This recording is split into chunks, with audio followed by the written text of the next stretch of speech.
ఉపేంద్ర తెలంగాణ ఉద్యమకారులం advocate high court advocate ex BC commission member. Telangana రాష్ట్రంలో ఈ ప్రభుత్వం ఆధ్వర్యంలో మరి మిస్ వరల్డ్ ప్రోగ్రామ్స్ చేశారు. ఆ మిస్ వరల్డ్ ప్రోగ్రాం యొక్క ఉద్దేశం ఏంటి అంటే ఇక్కడ కనుక ఈ కాంటెస్ట్ చేస్తే మొత్తం దేశ విదేశాలలో ఉన్న వాళ్ళంతా కూడా ఇక్కడ చూస్తారు. ఈ ప్రోగ్రాం ద్వారా మనకి పెట్టుబడులు వస్తాయి అని చెప్పి వాళ్ళు ప్రజలలో చెప్పినటువంటి ఉద్దేశం. మరి ఆ ప్రోగ్రాం చేస్తే ఆ ప్రోగ్రాము అడ్మినిస్ట్రేషన్లో అనేకమైనటువంటి అవకతవకలు కావచ్చు, లేకపోతే మహిళలంటే చిన్న చూపు కావచ్చు. అంటే ఒక దేశానికి మిస్ వరల్డ్గా ఎలెక్ట్ కావటానికి వాళ్ళు శరీరపరంగా వ్యాయామం కావచ్చు, ఫుడ్ విషయంలో కావచ్చు, నాలెడ్జ్ విషయంలో కావచ్చు, సేవ విషయంలో కావచ్చు, దయార్థ హృదయంలో కావచ్చు, ఒక మహిళ మిస్ వరల్డ్గా కావాలంటే అనేక రకమైనటువంటి కొలమానాలు ఉంటాయి. మ్యాచ్యూరిటీ, మైండ్ మ్యాచ్యూరిటీ విషయంలో కావచ్చు, జనరల్ నాలెడ్జ్లో కావచ్చు, సామాజిక సేవలో కావచ్చు, ఎన్నో చేస్తే కానీ ఒక మిస్ వరల్డ్ దాంట్లో ఎలెక్ట్ అవుతారు. అట్లాంటి వాళ్ళు 100 పైగా దేశాల నుంచి వచ్చినటువంటి మహిళలు. అంటే ఎంత జాగ్రత్తగా మనం అతిథుల్ని మనం గౌరవించాల్సిన పరిస్థితి ఉన్నది అంటే మన దేశం యొక్క ధర్మం ఏం చెప్తున్నది? మాతృదేవోభవ, పితృదేవోభవ, ఆచార్య దేవోభవ, అతిథి దేవోభవ అన్నారు. అంటే భారతదేశం యొక్క సంస్కృతి, సంప్రదాయాలు, కట్టు బొట్టు, వస్త్రధారణ, వేషధారణ, ఒక మహిళ భారత మహిళను చూసి ప్రపంచ దేశాలలో ఏ దేశం పోయినా చేతులెత్తి నమస్కరించేటువంటి అలాంటి సాంప్రదాయం ఉన్నది మనకి. అలాంటి ఆచార వ్యవహారాలు ఉన్నాయి. భరత మాత అని అంటే అట్లా పేరు ప్రఖ్యాతులు ఉన్న భారత ప్రతిష్టని మీరు చేసిన ఈ యొక్క కంటెస్ట్లో, మిస్ వరల్డ్ కంటెస్ట్లో కొంతమంది మిస్బిహేవియర్ చేసి ఒక ఇంగ్లాండ్, ఒక డెవలప్డ్ కంట్రీ అయినటువంటి ఒక ఇంగ్లాండు, అక్కడ మిస్ ఇంగ్లాండ్ మ్యాగీ మిల్ అనేటువంటి మహిళ తనను చాలా వాళ్ళు హీనంగా బిహేవ్ చేశారు. ఆడవాళ్ళు అంటే ఆట బొమ్మల్లాగా లేకపోతే ఇంకో రకంగా ఇది చేశారని చెప్పేసి ఆమె ఆ కంటెస్ట్ నుంచి తొలగిపోవడం అనేది ఇది చాలా తలవంపులు ఈ రాష్ట్ర ప్రభుత్వానికి. ఇది ఒక రాష్ట్ర ప్రభుత్వానికే కాదు, రాష్ట్ర ప్రజలకి తలవంపులు తెచ్చే కార్యక్రమం చేశారు వీళ్ళు.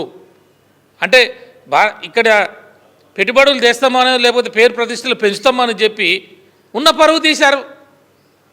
అంటే ఒక తెలంగాణ పరువే కాదు ఇది, ఇది భారతదేశానికి సంబంధించినటువంటి అంశం. ఇది భారత మహిళకు సంబంధించినటువంటి అంశం.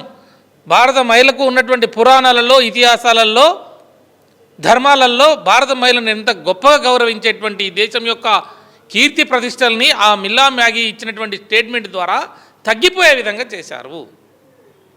నీ పెట్టుబడుల సంగతి దేవుడు ఎరుగు, నీ పేరు సంగతి దేవుడు ఎరుగు, ఉన్న పరువు తీశారు కదా. కాబట్టి ఈ ఎవరైతే మిస్బిహేవ్ చేశారో ఇది 3 మెన్ కమిటీ అని వేశారు. ఆ కమిటీ రిపోర్ట్ అయింది బయటికి. నిజంగా ఎవడన్నా అట్లాంటి లుచ్చా పని చేసినవాడు, వెధవ పని చేసినవాడు, చిల్లర పని చేసినవాడు, చిచ్చరగాడు ఎవడన్నా ఉంటే వారి మీద మీరు ఇమీడియట్లీ యాక్షన్ తీసుకోవాలని చెప్పి మేము డిమాండ్ చేస్తూ ఉన్నాం. ఇంకోసారి మీరు ఇలాంటి కార్యక్రమాలు చేస్తే తెలంగాణ ప్రజలందరూ గమనిస్తూ ఉన్నారు. ఏమిటయ్యా మీరు ఎవరు చేయమన్నారు? ఒకవేళ చేస్తే దాన్ని ఎట్లా చేయాలి? ఐఏఎస్ ఆఫీసర్లు ఉంటారు, ఆడ అడ్మినిస్ట్రేషన్ పరంగా తలబడిన వాళ్ళు ఉంటారు. మధ్యలో ఇలాంటి ఏంటి అంటున్నా, ఈ చిల్లర వేషాలు ఏంటి అంటున్నా. కాబట్టి మేము ఈ విషయంలో వెంటనే మీరు ఆ మ్యాగీ మిల్లా గారికి మీరు క్షమాపణ చెప్పాల్సిన, బహిరంగ క్షమాపణ ఈ రాష్ట్ర ప్రభుత్వం చెప్పాల్సిన అవసరం ఉన్నది. నిజంగా అమ్మాయి మనసు ఏ రకంగా గాయపరిచారు, ఎవరు ఈ విషయంలో తప్పు చేశారు, ఎవరు మిస్బిహేవ్ చేశారు, వాళ్ళ పేర్లు బయటికి రావాలా, వాళ్ళ ద్వారా అమ్మాయికి క్షమాపణ చెప్పాలా. ఈ రాష్ట్ర ప్రభుత్వం క్షమాపణ చెప్పాలి. ఆమె కాదు, ఆ కంటెస్ట్లో ఇంకెంతమంది మనసుకు గాయాలైనాయి, ఎంతమంది ఇబ్బంది పడ్డారు, ఎంతమందిని ఇబ్బంది పెట్టారు, ఎవరెవరు ఇబ్బంది పెట్టారు, వాళ్ళందరూ కూడా బయటికి రావాల్సిన అవసరం ఉన్నది. ఇది దేశానికి సంబంధించిన అంశము, రాష్ట్రానికి రాష్ట్ర ప్రజలందరికీ సంబంధించిన విషయము. 140 కోట్లలో 70 కోట్ల మంది ఉన్న మహిళలకు సంబంధించిన అంశం. సిగ్గుండాలా, బుద్ధి జ్ఞానం ఉండాలా మహిళలతో బిహేవ్ చేసేటప్పుడు. కాబట్టి మేము బీఆర్ఎస్ పార్టీగా డిమాండ్ చేస్తూ ఉన్నాం. దోషుల్ని శిక్షించే వరకు అవసరం అనుకుంటే రేపు రాబోయే కాలంలో దీని మీద ఒక నిర్ణయాత్మకమైన ప్రోగ్రాం కూడా తీసుకోవడానికి మేము వెనకకాడమని చెప్పి తెలియజేస్తూ ఉన్నాం. రెండో అంశం, ఈ మధ్యకాలంలో మనం అందరం చూస్తూ ఉన్నాం, ఇలా గోదావరి నది మీద వాళ్ళు కావేరీ అని పేరు చెప్పి ఈ నీళ్ళని తరలించకపోవాలని చెప్పి కార్యక్రమం చేస్తూ ఉన్నాడు చంద్రబాబు నాయుడు గారు. బనకచెర్ల ప్రాజెక్ట్ అని చెప్పి పోలవరం ద్వారా ప్రకాశం ద్వారా బనకచెర్ల ద్వారా అంద్రినివ కావచ్చు, సుజలా స్రవంతి కావచ్చు, పెన్గంగా కావచ్చు, అక్కడున్నటువంటి నదులు ఎత్తిపోతున్న నదులందరికీ ప్రాజెక్టులకి నీళ్లు తరలించకపోయే కార్యక్రమం చేస్తున్నారు. ఒక పక్కన మీరేమో మేడిగడ్డ కూలిపోయిందని చెప్పి మీరు మేడిగడ్డని బాగు చేయకుండా ఆ మేడిగడ్డలో ప్రాణహిత చేవల నుంచి వచ్చేటువంటి నీళ్ళని ఆపకుండా గోదావరిలో నీళ్లు ఈరోజు వెళ్ళిపోతుంటట్టు పోలవరానికి మీరు కార్యక్రమాలు చేస్తూ ఉన్నారు. అంటే మీరు కేసీఆర్ పేరు బదనాం చేయాలి, కాళేశ్వరం కూలిపోయిందని బదనాం చేయాలి, కాళేశ్వరం ఒక విఫల ప్రయోగం అని చెప్పి మీరు చేయటానికి టీఆర్ఎస్ పార్టీ కమిషన్లు తినదనో, టీఆర్ఎస్ పార్టీ అవినీతికి పాల్పడ్డదని చెప్పి ప్రజలలో ఒక తప్పుడు ప్రచారం చేయటానికి మీరు కార్యక్రమాలు చేసి మేడిగడ్డని వెండబెడతా ఉన్నారా? ఈరోజు కాళేశ్వరం ప్రాజెక్ట్ అంటే ఒక మేడిగడ్డ కాదు కదా, 3 బరాజులు ఉన్నాయి, 100 కిలోమీటర్లు ఉన్నాయి, టన్నెల్స్ ఉన్నాయి, సొరంగ మార్గాలు ఉన్నాయి, నీరు స్టోర్ చేసుకునే చెరువులు ఉన్నాయి, అనేక రకాలుగా కాలువల ద్వారా గ్రావిటీ ద్వారా 1500 కిలోమీటర్లు నీళ్లు పోతే కాళేశ్వరం ప్రాజెక్ట్ అంటే చెరువులు మొత్తం తెలంగాణలో నీళ్లు పోతాయి, కాలువల్లో నీళ్లు పోతాయి, చెక్ డ్యాముల్లో నీళ్లు పోతాయి. ఒక మేడిగడ్డ కాదు కదా, ఒక మేడిగడ్డ అడ్డం పెట్టి నువ్వు ఈరోజు గోదావరి నీళ్లు రిపేర్ చేయకపోతే ఆ నీళ్లు పోతూ ఉంటే ఆ ప్రాణహిత నీళ్ళన్నీ కూడా ఈరోజు పోలవరం పోతూ ఉన్నాయి. ఇదే అవకాశంగా తీసుకున్న చంద్రబాబు నాయుడు ఏం చేస్తున్నాడు? ఆయన నరేంద్ర మోడీతోటి కేంద్రంలో అంటగాగుతూ ఉన్నాడు, పొత్తులున్నాడు కాబట్టి ఆయన ఈ రకమైన బనకచెర్ల ప్రాజెక్టుకి లైన్ తీసుకుపోయాడు. ఇలా బనకచెర్ల ప్రాజెక్టుకి వాళ్ళకి లైన్ క్లియర్ చేస్తూ ఉన్నారు. అక్కడ లైన్ క్లియర్ అయితే నువ్వు గోదావరి మీద ట్రిబ్యునల్ వేయకముందే ఆయన డిపిఆర్ పెట్టుకొని అక్కడ పర్మిషన్ తీసుకొని నువ్వు కట్టిన తర్వాత ప్రజాధనం ఉపయోగించి నేను ప్రాజెక్టు కట్టిన కాబట్టి రేపు ట్రిబ్యునల్ వచ్చినా కూడా ఆ ట్రిబ్యునల్లో మాకు నీళ్ళు అలొకేట్ చేయమని చెప్పేసి అని అడుగుతాడు. ఒక పక్కన కృష్ణాలో మిగులు జలాల పేరుతోటి పోతిరెడ్డి పాడని చెప్పి ఆ రోజు ఆ నీళ్లు తరలించకపోతా ఉంటే నువ్వు ప్రభుత్వంలో కూర్చున్న తర్వాత మన తెలంగాణకి రావాల్సిన వాటా కృష్ణా జిల్లాల్లో ఆ నీళ్లు వాడకపోతే ఉన్న నీళ్ళని కూడా ఊడ్చుకపోయే వరకు నువ్వు సప్పుడు చేయకపోతివి. ఎక్కడ తెలుగు గంగా ప్రాజెక్టు పేరుతోటి ఆ పోతిరెడ్డిపాడు హోల్ను బొక్కని మొత్తం కూడా పెద్ద కొట్టుకపోయి పర్మిషన్లు లేకుండా అనేక ప్రాజెక్టులు ఆనాడు రాజశేఖర రెడ్డి నిర్మించుకున్నాడే కదా. ఆ ప్రాజెక్టులు సోమశిల కావచ్చు, పెనుగంగ కావచ్చు, అంద్రినియవ కావచ్చు, సుజలా స్రవంతి కావచ్చు, ఆ ప్రాజెక్టులకు పర్మిషన్ లేకుండా ఆ రోజు రాజశేఖర రెడ్డి అన్ని ప్రాజెక్టులు కూడా నిర్మించేసి ఆ నీళ్లు ఎలకేషన్ పేరుతోటి ఈరోజు తెలుగు గంగా ప్రాజెక్టు అక్కడికి నీళ్ళు అని చెప్పి పోతిరెడ్డిపాడు ద్వారా కృష్ణా జలాల్లో మిగులు జలాల పేరుతోటి అని చెప్పి ఒక్కరు పెద్దగా చేసి మిగులు జలాలు ఉన్నా లేకపోయినా అందులో నీళ్ళని కూడా తీసుకుపోయే కార్యక్రమాలు చేసి తెలంగాణకు అన్యాయం చేస్తే ఆ రోజు కాంగ్రెస్ పార్టీలో ఉన్న ఈ దద్దమ్మలు ఈ సన్నాసులు పోయి మంగళారతులు బట్టి తెలంగాణ ప్రజల నోట్లలో మట్టి కొట్టిన కాంగ్రెస్ పార్టీ నాయకులు ఈరోజు మళ్ళా ఈ ప్రభుత్వంలో అధికారంలో ఉంటే ఈరోజు ప్రాణహిత నీళ్లు బనకచెర్ల పేరుతోటి చంద్రబాబు నాయుడు తీసుకుపోవటానికి కార్యక్రమాలు చేస్తూ ఉంటే మీరు ఏం చేస్తున్నట్టు అంటున్నా. ఈ తెలంగాణ సమాజం బతికే వ్యవసాయంతో ఉంది కదా. ఈ తెలంగాణ రైతాంగము ఈ నీళ్లు ఈ నిధులు నియామకాలు అనేది మనం 1200 మంది విద్యార్థులు చనిపోయింది, అమరులు అయింది దేని కొరకు? మీరు ఈ సీట్ల మీద కూర్చొని ఈరోజు చంద్రబాబు నాయుడు నీ గురువు అయితే నువ్వు శిష్యుడిగా ఉండి నువ్వు గురుదక్షిణ కింద ఈ గోదావరి నీళ్ళని వదులుతున్నావా ముఖ్యమంత్రి గారు అని చెప్పి మేము అడగాల్సి వస్తున్నది. కాబట్టి మీరు వెంటనే ఈ బనకచెర్ల సంగతి ఏందో, ఈ బనకచెర్ల ద్వారా నీళ్లు పోతే గోదావరిలో సముద్రంలో కలిసిపోయే నీళ్ళ కొరకే మేము పోతా ఉన్నామని చంద్రబాబు నాయుడు ఏదైతే చెప్తున్నాడో దానికే కట్టడి చేసే విధంగా రేపు రాబోయే కాలంలో తెలంగాణకి ఎలాంటి ఇబ్బంది లేకుండా మీరు ఇంజనీర్ అసోసియేషన్ ఉంది తెలంగాణలో, పెద్ద పెద్ద మేధావులు ఉన్నారు, సంవత్సరాల తరబడి ఇక్కడ ఆర్గ్యుమెంట్ చేసే వాళ్ళు ఉన్నారు. తెలంగాణ గోదావరి నీళ్ళల్లో 900 టీఎంసీల నీళ్ళు రావాలని, 200 టీఎంసీల నీళ్లు నేరుగా తరలించుకోవడానికి చంద్రబాబు నాయుడు ప్లాన్లు వేస్తూ ఉన్నాడు.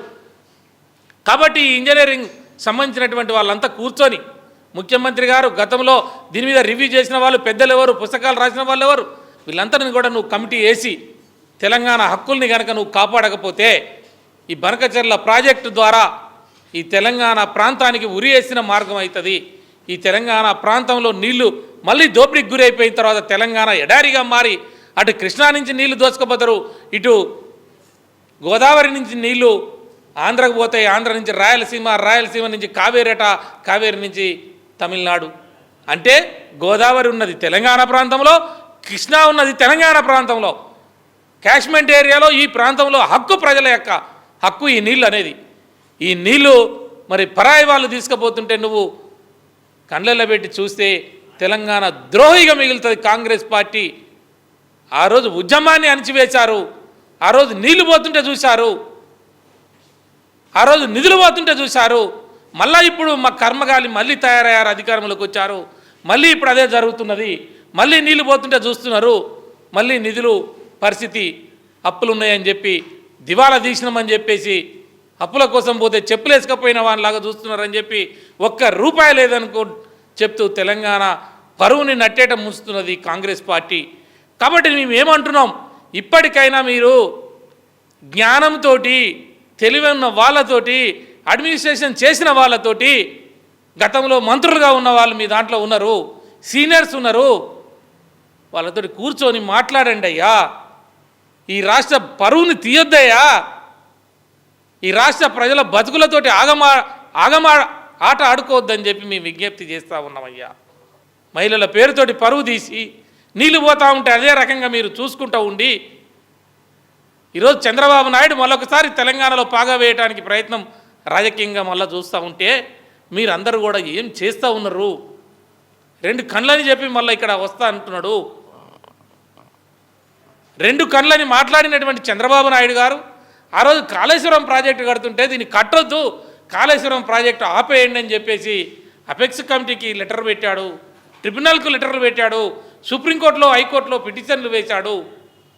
ఆ రోజు మేము ప్రాజెక్టు కట్టుకుంటేనేమో అడ్డుపడ్డాడు, ఈరోజు బనకచెర్ల విషయంలో మీరు అడ్డుపడొద్దు అన్నట్టాడు. సముద్రంలో పోయే మిగులు జలాల గురించి, వృధాగా పోయే జలాల గురించి కడుతున్నామని చెప్తా ఉన్నాడు. ఈ రకమైన ద్వంద్వనీతితోటి 2 కళ్ళ సిద్ధాంతంతో ఈ ప్రజలకి మళ్ళొకసారి ఇబ్బంది కలిగే విధంగా పోతున్నాడు. కాబట్టే ఈ కాంగ్రెస్ పార్టీ ఏదైతే ఉన్నదో, ఈ కాంగ్రెస్ పార్టీ ప్రజల హక్కుల కోసం ఎప్పుడు ఈ ముఖ్యమంత్రి జై తెలంగాణ అన్నాడు, ఈ ముఖ్యమంత్రి తెలంగాణ ప్రజల హక్కుల కోసం మాట్లాడాడు, ఈ ముఖ్యమంత్రి తెలంగాణ ప్రజల నీళ్ళ కోసం బనకచెర్ల ద్వారా పోతుంటే నీళ్ళ గురించి మాట్లాడాడు. కాబట్టి మేము అడుగుతున్నాం, ఈరోజు తెలంగాణ వాదులుగా, తెలంగాణ బిడ్డలుగా మీరందరూ కూడా, ఆ పార్టీలో ఉన్న తెలంగాణ వాదులు మీరందరూ కూడా కూర్చొని చర్చ చేసి ఈ ప్రాంతానికి ఏ రకంగా కూడా నీళ్ళ విషయంలో కావచ్చు, కేంద్రం నుంచి వచ్చే నిధుల విషయంలో కావచ్చు, అడ్మినిస్ట్రేషన్ పరంగా రావాల్సిన డబ్బుల విషయంలో కావచ్చు, జిఎస్టీ విషయంలో కావచ్చు, ఎక్కడ అన్యాయం జరిగినా మీరు ఏమాత్రం కూడా రాజీ పడకుండా ముందుకు పోవాలి. ఇంకా 2.5 సంవత్సరాలు మీకు బాధ్యత ఉన్నది. మీరు చేసే కార్యక్రమంలో తెలంగాణ ప్రజలకు కానీ, తెలంగాణ రాష్ట్ర హక్కులకు కానీ ఏ రకంగా అన్యాయం జరగకుండా చూడాల్సిన బాధ్యత ఉన్నదని మరొకసారి తెలియజేస్తూ ఉన్నాం. జై తెలంగాణ. రేవంత్ సర్కారు అత్యంత ప్రతిష్టాత్మకంగా నిర్వహిస్తాం, రాష్ట్ర బ్రాండ్ ఇమేజ్ను పెంచుతాం అని చెప్పేసి ప్రగల్భాలు పలికి తెలంగాణ మహిళ ఎంత మాత్రం కోరుకోనటువంటి మిస్ వరల్డ్ పోటీలు ఇక్కడ నిర్వహించడం జరిగింది. ఏ రకంగా చూసినా దేశంలో ఉన్నటువంటి బీజేపీ ప్రభుత్వమైనా మరి వీటిని అడ్డుకోవాల్సి ఉండే, ఏ రకంగా ఎక్కడ చూసినా అడ్డుకున్నట్టు దాఖలా కనిపించదు. భారతీయ స్త్రీ ఇట్లా ఉండాలి, కట్టు బొట్టు సంప్రదాయము హుందాగా ఉండాలి, మరి స్త్రీల మీద అఘాయిత్యాలు పెరుగుతున్నటువంటి ఈ కాలంలో ఈ వేషధారణ కారణము, స్త్రీల వస్త్రధారణే కారణం అని చెప్పేసి స్త్రీలు హుందాగా ఉండాలి, గొప్పగా ఉండాలి, గౌరవించాలి, మాతృమూర్తి దేవత అని ఊదరగొట్టేటువంటి భాజపా కానీ అడ్డుకున్న దాఖలాలు కనిపించలేదు. అలాగే ఇక్కడ ఏ రకంగా బ్రాండ్ ఇమేజ్ పెరుగుతుందో చెప్పలేక, ఇక్కడ పెట్టుబడులు ఎట్లా వస్తాయో చెప్పలేక, ఒక్క పెట్టుబడులను ఆకర్షిస్తాము లేదా ఉద్యోగ అవకాశాలు పెరుగుతాయని చెప్పినటువంటి రేవంత్ రెడ్డి గారు ఒక్క ఉద్యోగమైనా వచ్చిందా దీంతో చెప్పాలి.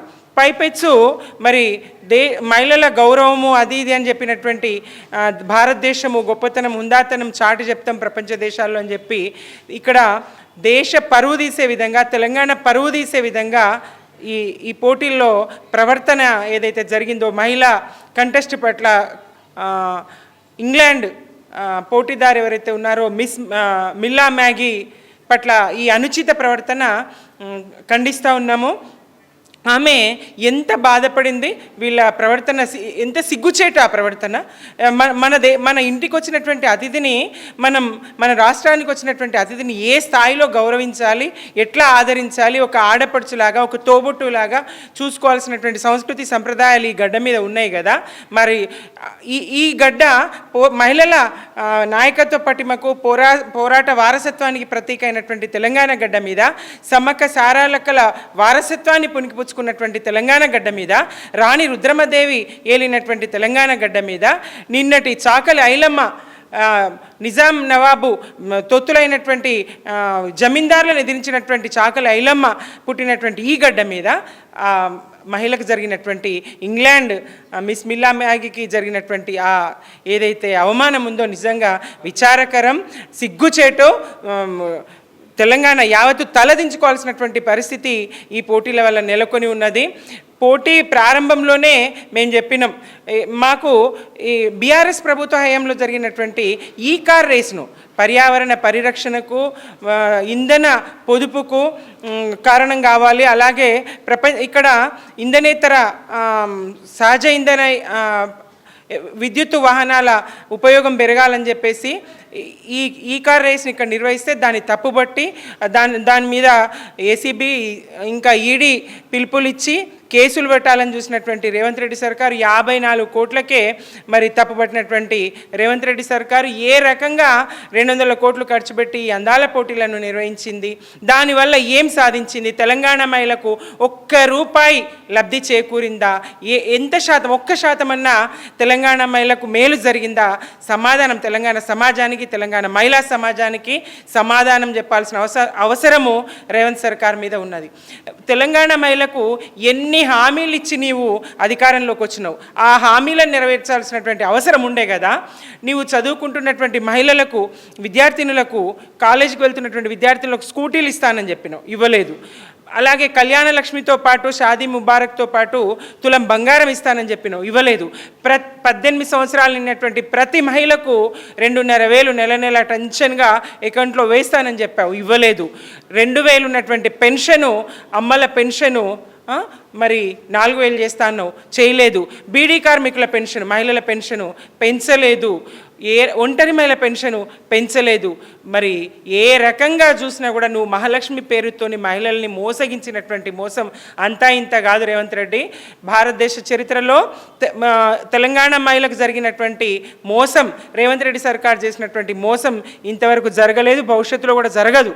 అంత మోసం తెలంగాణ మహిళలకు నీ ప్రభుత్వం చేసింది, నీ పార్టీ చేసింది. అది దిద్దుకోవాల్సినటువంటి అవసరం ఉండే.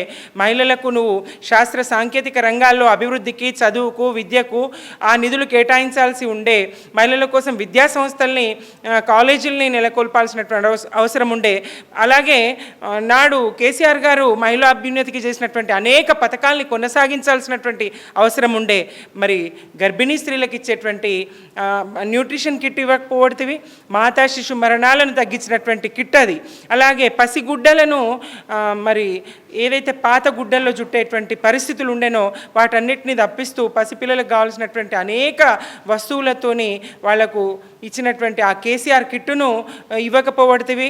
ఏ రకంగా చూసిన మహిళా అభ్యున్నతి కోసం, మహిళా ప్రగతి కోసం, మహిళల మేలు కోసం కేసీఆర్ సర్కార్ చేసినటువంటి పథకాలన్నింటినీ తుంగలో దొక్కి వాళ్ళ మహిళల్ని మోసగిస్తున్నటువంటి రేవంత్ రెడ్డి సర్కారు ఇంకా మచ్చ తెచ్చి పెట్టిండు.